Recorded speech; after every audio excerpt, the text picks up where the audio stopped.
आणि बुलेटिनच्या सुरुवातीलाच एक मोठी बातमी, धक्कादायक बातमी। जळगावच्या परधाडे रेल्वे स्थानकाच्या जवळ एक मोठी रेल्वे दुर्घटना घडली आहे। पुष्पक एक्सप्रेसला आग लागल्याची अफवा पसरल्यानंतर अनेक प्रवाशांनी या गाडीतून उड्या मारल्या। मात्र दुसऱ्या ट्रॅकवर समोरून कर्नाटक एक्सप्रेस येत होती आणि या एक्सप्रेसनं पुष्पक एक्सप्रेसमधून उड्या मारलेल्या प्रवाशांना जोरदार धडक दिली। यात जवळपास 11 जणांचा आतापर्यंत मृत्यू झाल्याची माहिती स्थानिक प्रशासनाकडून मिळते। या घडीची अपडेट आपण पाहतोय। जळगावमध्ये मोठा रेल्वे अपघात झालेला आहे। आगीच्या भीतीने प्रवाशांनी या रेल्वेमधून उड्या मारल्या आणि त्याच वेळी दुसऱ्या ट्रॅकवर हे प्रवासी जेव्हा होते त्याच वेळेला बंगळुरू एक्सप्रेस वेगाने दुसऱ्या ट्रॅकवरून येत होती आणि त्यावेळेला या एक्सप्रेस खाली यापैकी अनेक प्रवासी आले, त्यापैकी 11 जणांचा मृत्यू झालेला आहे। ही दृश्य आपण पाहतोय। जळगाव पाचोरा मार्गावरच्या परधाडे या गावाजवळ हा सगळा अपघात घडलेला आहे। जळगावपासून साधारण 50 किलोमीटर दूर हे परधाडे नावाचं गाव आहे आणि या गावाजवळच्या ट्रॅकवर हा अपघात घडलेला आहे। ब्रेक लावल्यानं पुष्पक एक्सप्रेसमधून ठिणग्या उडू लागल्या, त्यामुळे रेल्वेत आग लागल्याची अफवा पसरली आणि या भीतीपोटी प्रवाशांनी रेल्वेतून उड्या मारल्या। समोरून त्याचवेळी कर्नाटक एक्सप्रेस येत होती आणि या कर्नाटक एक्सप्रेसनं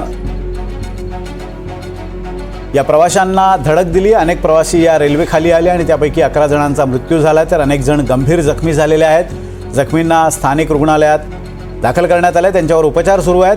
दरम्यान आयुष प्रसाद जिल्हाधिकारी यांनी जी माहिती दिली त्यानुसार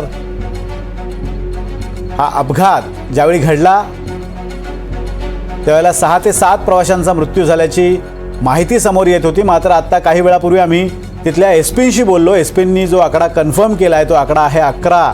त्यामुळे 11 प्रवाशांचा मृत्यू झाल्याची आतापर्यंत अधिकृत माहिती समोर येते। अजूनही हा मृतांचा आकडा वाढण्याची शक्यता आहे।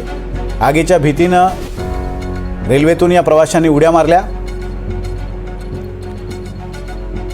दरम्यान ज्यावेळेला घटना घडली त्यावेळेला अनेक जण तिथं होते आणि त्यापैकी एकानं ही घटना प्रत्यक्ष पाहिली आणि त्यापैकी काही लोकांच्या प्रतिक्रिया आपण पाहणार आहोत। मात्र नाना पटोले सध्या बोलतायत, आपण थेट जाऊयात। जुमलेबाजी जो होती है, जुमलेबाजी होती है, थोड़ी भी अगर जन की नहीं मन की हो तो तुरंत इस्तीफा मोदी सरकार ने देना चाहिए। आपण पाहिलं असेल की जळगाव जवळ जे पुष्पक एक्सप्रेसचा जो ऍक्सिडेंट झाला त्याच्यामध्ये 40 म्हणजे 25-30 लोक मृत्युमुखी पडलेत असे आकडे पुढे येतात आहेत। रेल्वेच्या होणाऱ्या अलीकडच्या काळामध्ये मोठ्या प्रमाणात ऍक्सिडेंट आणि त्यामध्ये मोठ्या प्रमाणात निर्दोष लोकांचा मृत्यू, सामान्य लोकांचा मृत्यू होताना आपण पाहतोय। सरकारने कवच नावाची योजना आणली, नरेंद्र मोदीच्या सरकारने। लोकांना वाटतं की आमचं आता नरेंद्र मोदींनी आपल्याला कवच दिलेलं आहे, त्याच्यामुळे आता आम्हाला कुठल्याही दुर्घटनाग्रस्त व्हायचं आणि कोणाच्या निर्दोष लोकांचा जीव जाणार नाही असं लोकांना एक विश्वास त्यांच्या प्रती झाला। पण आजची घटना आपण पाहिली की लोक गाडीवरून कसे कुदतात आहेत आणि त्याच्यामध्ये जाणाऱ्या पुढच्या गाडीतून येणाऱ्या लोक त्याच्यामध्ये कसे लोक मृत्युमुखी पडतात आहेत। एक कवच योजना फक्त दाखवायची एक त्या ठिकाणी योजना राहिलेली आहे। ही जुमलेबाजी झालेली आहे। आमच्या काळामध्ये रेल्वेचं तिकीट स्वस्त होतं, पण आताच्या या काळामध्ये आपण मोदी सरकारमध्ये पाहतोय की लोकांचा जीव आता सस्ता झालेला आहे। सामान्य गरीब आणि निर्दोष लोकांचा मृत्यू मोठ्या प्रमाणात रेल्वेमध्ये होते आहे। लालबहादूर शास्त्रींच्या काळात अशीच ऍक्सिडेंट झालेला होता आणि त्यांनी तातडीने राजीनामा दिलेला होता।